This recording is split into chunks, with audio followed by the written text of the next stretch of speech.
Hello students, मैं BP Singh आज आपके लिए टेंसर अलजेब्रा न्यू चैप्टर लेके आया हूं। टेंसर एनालिसिस में हमने फर्स्ट चैप्टर यानी बेसिक कॉन्सेप्ट में आपको 3 लेक्चर दिए हैं। थर्ड लेक्चर में हमने आपको लगभग 8-7 क्वेश्चन दिए थे, वो क्वेश्चन आपने कर लिए होंगे। आज एक न्यू चैप्टर है अलजेब्रा ऑफ टेंसर या टेंसर ऑफ अलजेब्रा या टेंसर अलजेब्रा, जैसे भी आपकी बुकों में इसका नाम हो, टेंसर अलजेब्रा जरूर है, उसमें ऑफ आगे पीछे लगा होगा। तो आज हम इसका फर्स्ट लेक्चर लेके आ रहे हैं। आज इस लेक्चर में हम आपको बताएंगे कॉन्ट्रावेरिएंट वेक्टर क्या होता है, कोवेरिएंट वेक्टर क्या होता है और मिक्स वेक्टर क्या होता है, और नेक्स्ट लेक्चर में फिर टेंसर के बारे में जानकारी देंगे। तो आज की जो डेफिनेशन है वो वेरी वेरी इंपॉर्टेंट है।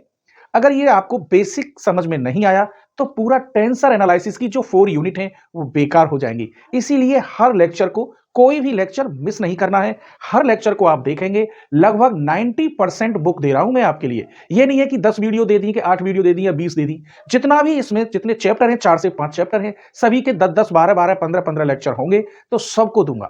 तो चलिए देखते हैं टेंसर अलजेब्रा में हम कितने लेक्चर बनाते हैं, कितनी थ्योरम देते हैं और कितने क्वेश्चन देते हैं विद एग्जाम्पल। तो आज हम बताएंगे आपको कॉन्ट्रावेरिएंट वेक्टर, कोवेरिएंट वेक्टर और मिक्स्ड वेक्टर। चलिए tensor algebra.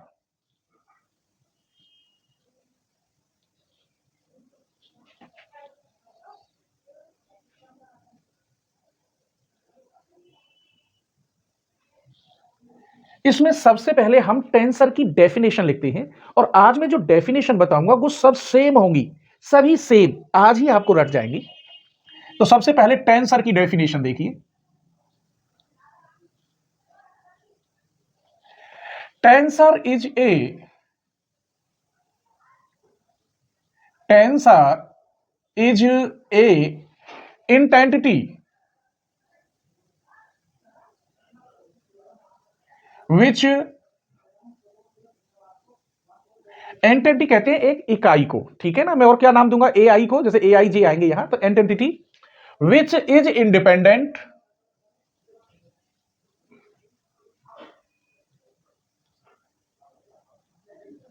independent of a system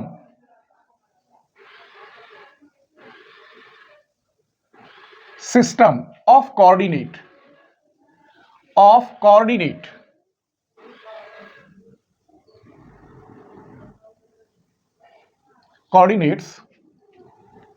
which its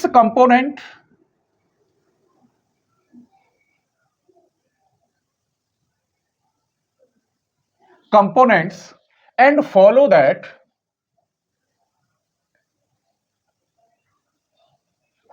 the law of transformation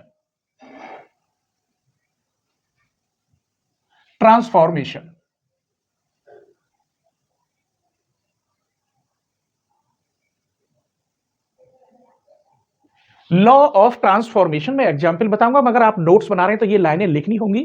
समझ लीजिए, tensor is a an entity which is independent, जो कि इंडिपेंडेंट है, ऑफ इस सिस्टम होगा किसका, ऑफ कोऑर्डिनेट्स विच, जो कि इट्स कंपोनेंट्स, उसके जो कंपोनेंट होंगे, और फॉलो करना चाहिए लॉ ऑफ ट्रांसफॉर्मेशन को, तो वो टेंसर कहलाता है। आइए जैसे एक एग्जाम्पल लेते हैं। ये मैंने ले लिया ए आई और ये ट्रांसफॉर्म हो गया एक्स आई में। इसे हम ऐसे भी लिखेंगे, जब ट्रांसफॉर्म करेंगे तो ए बार आई और ये ट्रांसफॉर्म होगा एक्स बार आई में। किसी किसी राइटर ने बार की जगह पर डैश लिख रखा है, तो मैं इसे ऐसे लिख सकता हूं, ए डैश आई ट्रांसफॉर्म होगा x dash I.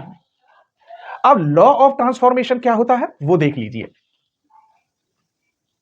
Law of transformation,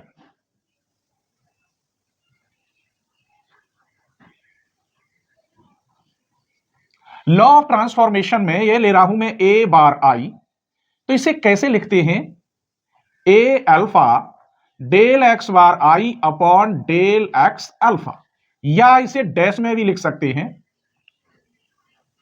A dash I equal to A alpha del X dash I upon del X alpha. तो किसी किसी राइटर ने बार लगा रखा है और किसी ने डैश लगा रखा है, ठीक है। चलिए तो आप कॉन्ट्रावेरिएंट वेक्टर देखते हैं।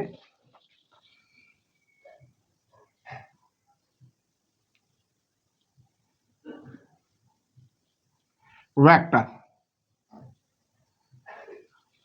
If an entity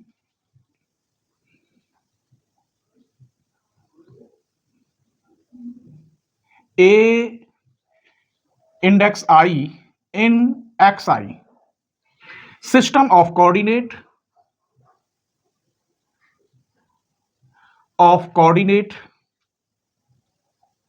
ऐसे लिखूंगा COOR कोऑर्डिनेट्स शॉर्ट में, ठीक है, आप कोऑर्डिनेट समझ जाना। And A bar I in X bar I system of coordinate are given,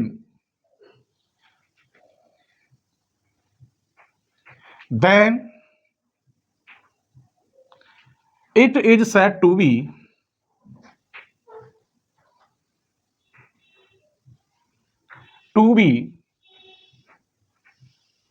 कॉन्ट्रावेरिएंट। ये कॉन्ट्रावेरिएंट लिखा हुआ है, ये वाला दिखाई कम दे रहा हो इधर को, तो contravariant if it follow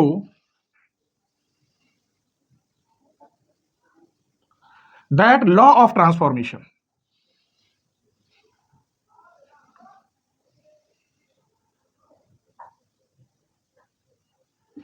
law of transformation ये कह रहा है इफ एन एंटिटी, कोई एंटिटी, इकाई हिंदी में बोलते हैं एआई, किसमें है एक्स वाई, एक सिस्टम के अकॉर्डिंग, सिस्टम ऑफ कोऑर्डिनेट, मैंने पहले इसके लेक्चर 1 2 3 पढ़ा दिए हैं। देन ए बार आई ट्रांसफॉर्म हो जाए x bar I system of coordinate के द्वारा, और गिवन हो, ये भी क्या हो, इसके ये गिवन हो, तब इट्स सेड टू बी कॉन्ट्रावेरिएंट कहलाएगा। कब? जब लॉ ऑफ ट्रांसफॉर्मेशन को फॉलो करे। एग्जाम्पल देखते हैं। ए bar I A alpha del X bar I upon del X alpha, ये देखिए यहां बार है तो डेल एक्स बार आएगा, और जब ये ऊपर होता है अल्फा, इस कॉन्ट्रावेरिएंट में ये ऊपर होगा तो नीचे यहां अल्फा आएगा। क्लियर? यहां बार है तो डेल एक्स बार आई, और अल्फा ऊपर है तो यहां नीचे आएगा। इसे हम ऐसे भी लिख सकते हैं डैश में, A dash I equal to A alpha del X dash I upon del X alpha. ये दोनों ही इसके एग्जाम्पल हैं। क्लियर? दोनों ही इसके एग्जाम्पल हैं कॉन्ट्रावेरिएंट के। अगर ये आई यहां नीचे आ जाएगा तो अल्फा नीचे, अल्फा ऊपर और आई नीचे, तो ये कोवेरिएंट बन जाएगा, जो अभी हम डेफिनेशन बताने वाले हैं। हमने यहां क्या देखा कि जब इंडेक्स ऊपर होता है तो उसे हम सुपरस्क्रिप्ट भी कहते हैं। तो ये बात लिखे देता हूं, नोट, कॉन्ट्रावेरिएंट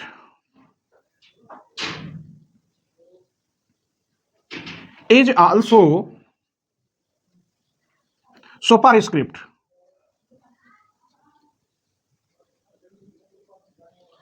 तो यहां ये ध्यान रखेंगे लॉ ऑफ ट्रांसफॉर्मेशन में यही सेम यहां लिखा हुआ है, कोई अलग अंतर नहीं है। इसी में ही मैं एग्जांपल देता रहूंगा जो आपको क्लियर हो जाए कि यहां जो बार है आई, ये ऊपर आएगा एक्स बार में, यहां अल्फा ए में, तो ये कहां आ जाएगा, नीचे आ जाएगा। क्लियर? चलिए अब हम बताते हैं कोवेरिएंट वेक्टर क्या होता है। आज इस लेक्चर में हमने बताया है कॉन्ट्रावेरिएंट वेक्टर, कल हम बताएंगे कॉन्ट्रावेरिएंट टेंसर।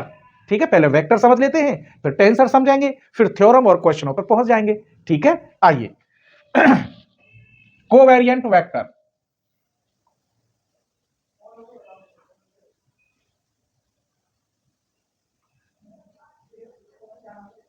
इफ एन एंटिटी, यही डेफिनेशन है सेम, इफ एन एंटिटी, यहां ऊपर लिख रहा है यहां नीचे लिखा जाएगा बस, A I in X I system of coordinate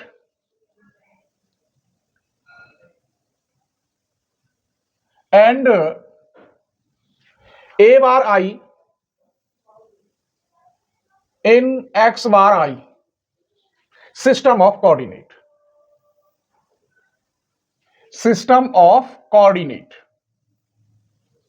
then it's said to be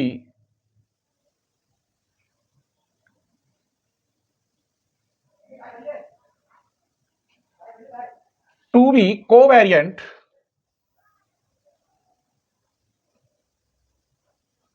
vector if it follow that if it is लगा दीजिए follow law of transformation.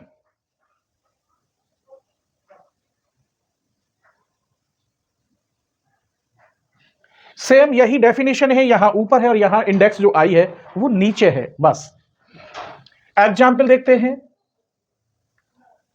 A I equal to x आई, तो ये ट्रांसफॉर्म हो जाता है ए bar I x bar I या A dash I X dash I में। Law of transform देखिए,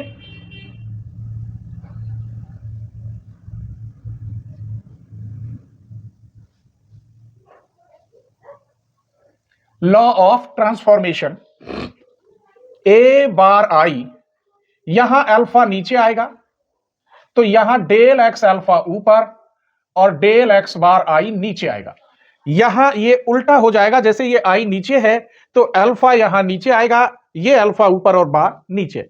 इसी को हम ऐसे भी लिख सकते हैं A dash I A alpha del X alpha upon del X dash I. तो किसी किसी राइटर ने डैश लगा रखा है, किसी किसी ने बार लगा रखा है। ठीक है, आगे देखिए। अब हम लेते हैं मिक्स्ड वाला। मिक्स्ड वेक्टर क्या होता है?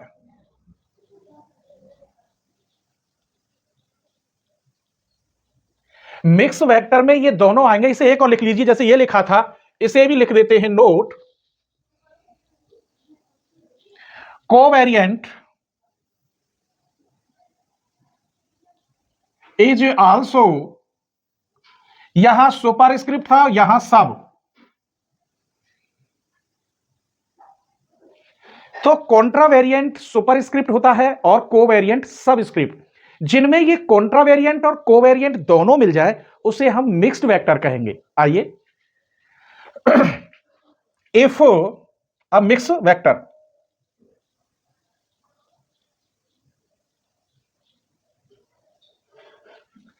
if an entity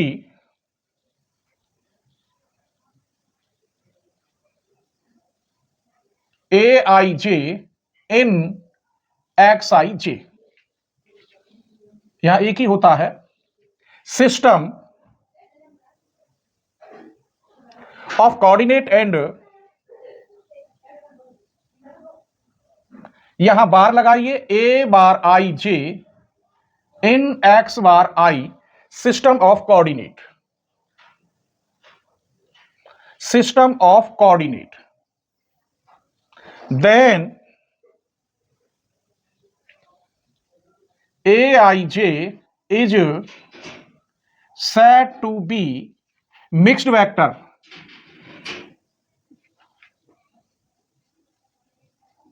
if it follow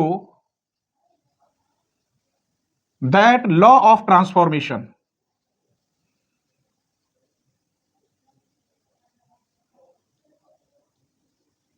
law of transformation लिख रही है, ये जगह थोड़ी थी। एग्जाम्पल देखते हैं। ए आई जे ये चेंज होता है एक्स आई में, तब हम इसे ट्रांसफॉर्म करेंगे लॉ के according A bar I J x bar I या A dash I J X dash I. अब लॉ ऑफ ट्रांसफॉर्मेशन देख लीजिए।